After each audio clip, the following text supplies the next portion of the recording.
They gave you rules. Be cold. Control the room. Hide your pain. Build leverage. They called it a power system.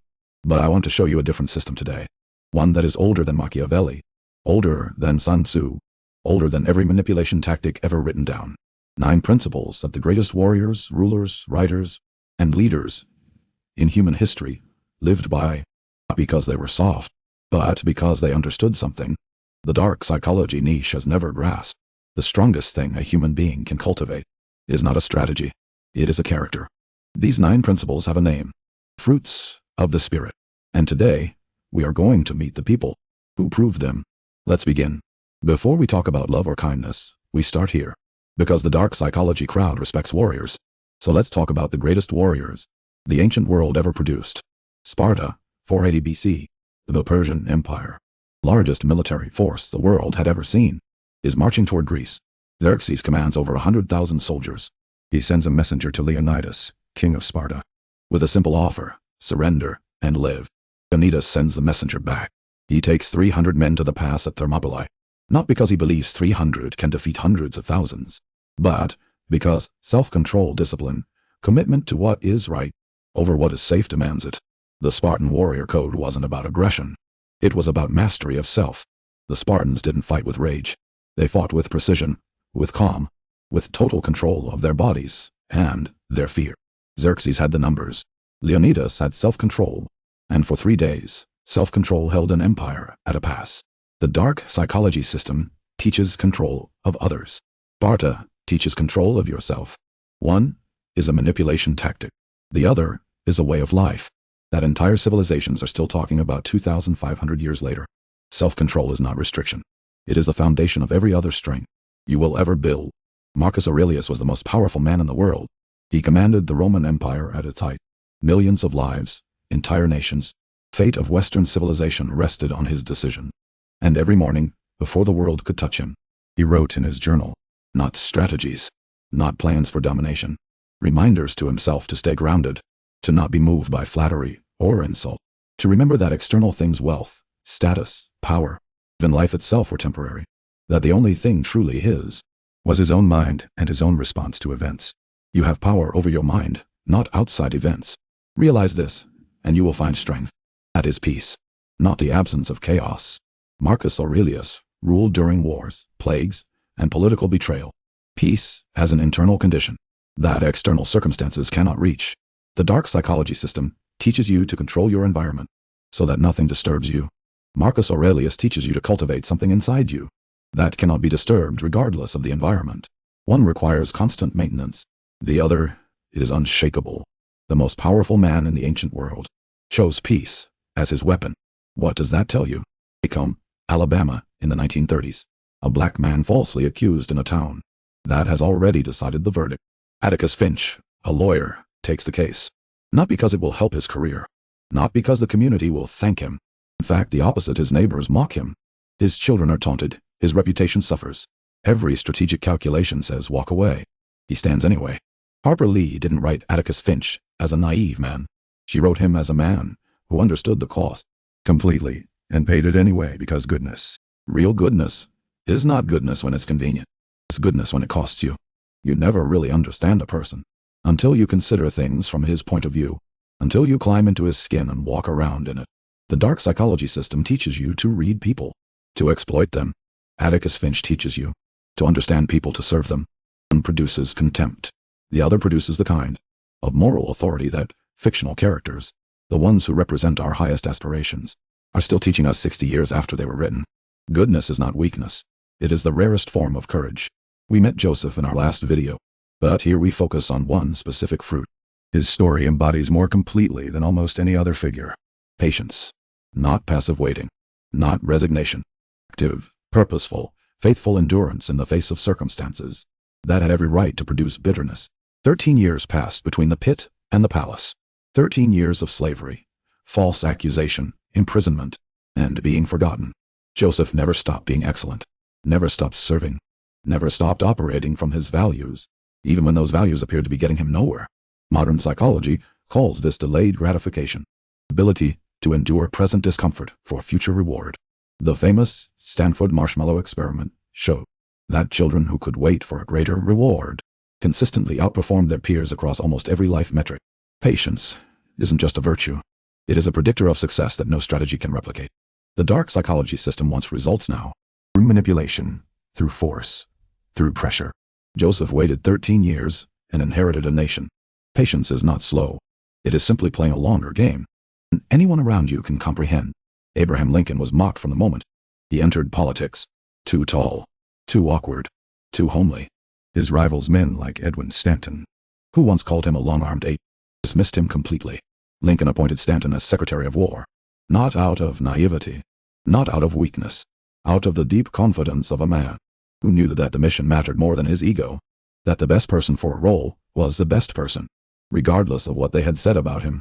Stanton would later stand over Lincoln's body the night he was assassinated and say, "Now he belongs to the ages." Kindness, genuine, strategic, character-rooted kindness, transformed an enemy into one of Lincoln's most devoted allies, not through manipulation, through consistent, unshakable decency that eventually became impossible to dismiss. The dark psychology system teaches you to neutralize enemies through leverage and control. Lincoln turned his into his cabinet. Then they helped him win a war and preserve a nation. Kindness is not a soft strategy. In the hands of a person with real character, it is the most disarming force in any room. In 1787, William Wilberforce committed himself to abolishing the slave trade in Britain. He was told it was impossible. Trade was worth enormous sums of money. Powerful interests opposed him. His health was failing. Year after year, his bills were defeated in Parliament. He kept going. For 20 years, he introduced abolition legislation repeatedly. He was mocked, threatened, and dismissed. He faced opponents who were richer, more connected, more politically powerful than he would ever be. In 1807, the Slave Trade Act passed.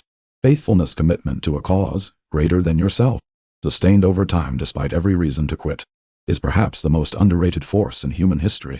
The dark psychology system teaches you to read the room, adapt your allegiances to whoever holds power, and never be too loyal to anything that might cost you. Wilberforce was faithful to one thing for 20 years, and that faithfulness changed the world. What are you faithful to? Because faithfulness to something real, something true, something beyond your own advancement, that is the foundation of a legacy. Viktor Frankl was an Austrian psychiatrist. In 1942, he was taken to Auschwitz, lost his wife, his parents, his manuscripts, everything. He survived 4 concentration camps, and what he observed formed the foundation of an entire school of psychology. Logotherapy built on one radical insight. The last human freedom is the choice of one's attitude in any given set of circumstances. Frankl noticed that the prisoners who survived, not just physically but psychologically, were the ones who found meaning, who chose, in the face of horror, to find something worth living for, something worth getting up for, reason that transcended the suffering. He called it the will to meaning, and he found joy, not happiness, not pleasure, but the deep, unshakable joy of a life oriented toward something real, even in Auschwitz. Those who have a why to live can bear almost anyhow. The dark psychology system offers you pleasure, pleasure of control, of winning, of being untouchable. Frankl offers you joy, something so much deeper that it survives even when every external pleasure has been stripped away. Joy is not circumstances. It is orientation, and no one can take it from you. In a television landscape built on noise, competition, and spectacle, Fred Rogers sat down quietly and talked to children like they mattered. Was laughed at, mocked by comedians, called soft, naive, irrelevant. The culture around him rewarded aggression, sharp edges, and entertainment that grabbed you by the throat. Fred Rogers grabbed you by the heart, and decades after his death, grown adults weep when they hear his voice. His testimony before the U.S. Senate, soft, gentle, unhurried, moved a skeptical senator to tears in minutes, and saved public broadcasting funding. No leverage, no strategy, just the radical power. A human being who was completely, disarmingly genuine. Gentleness is not the absence of strength. It is strength so secure in itself that it has nothing to prove. It does not need to be loud because it knows it will be heard.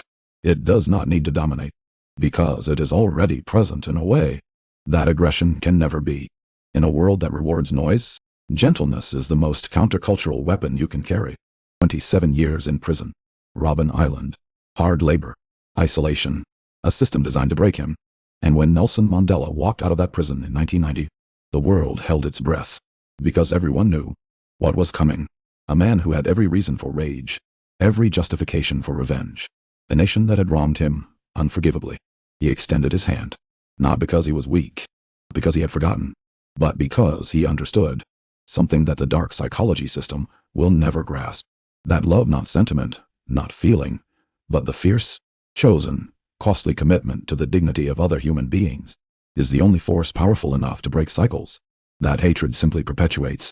South Africa did not dissolve into the bloodbath that history said was inevitable, because one man chose love over leverage, reconciliation over revenge, light over darkness. Resentment is like drinking poison, then hoping it will kill your enemies. Love is not naive. Nelson Mandela was the least naive man. Love is the most advanced psychological and spiritual technology available to a human being. It does what no manipulation tactic, no leverage system, no cold strategy ever can. It heals. 9 fruits, 9 figures, 9 proofs. Self-control. Leonidas held an empire at a pass. Peace. Marcus Aurelius ruled the world from stillness. Goodness. Atticus Finch stood alone because it was right. Patience. Joseph waited 13 years and inherited a nation. Kindness. Lincoln turned his harshest critic into his ally. Faithfulness. Wilberforce spent 20 years changing the world. Joy. Frankl found meaning inside Auschwitz. Gentleness. Rogers moved a Senate hearing with nothing but presence. Love. Mandela healed a nation that had broken him. These are not soft virtues. They're the hardest things a human being can cultivate, and they have produced more genuine, lasting, world-changing power than every dark psychology tactic combined. The dark system gives you weapons to fight other people. The fruits of the spirit give you something to become, and what you become, your character, your depth, your rootedness, is the only thing that no one can ever take from you. Not betrayal, not injustice, not time itself. This is light psychology, not rules for winning, a path for becoming someone worth being. The next move is yours. What fruit will you start cultivating today? Subscribe. Share this with someone still in the darkness. Every video, we go deeper. Every video, we build something real. Welcome to Light Psychology.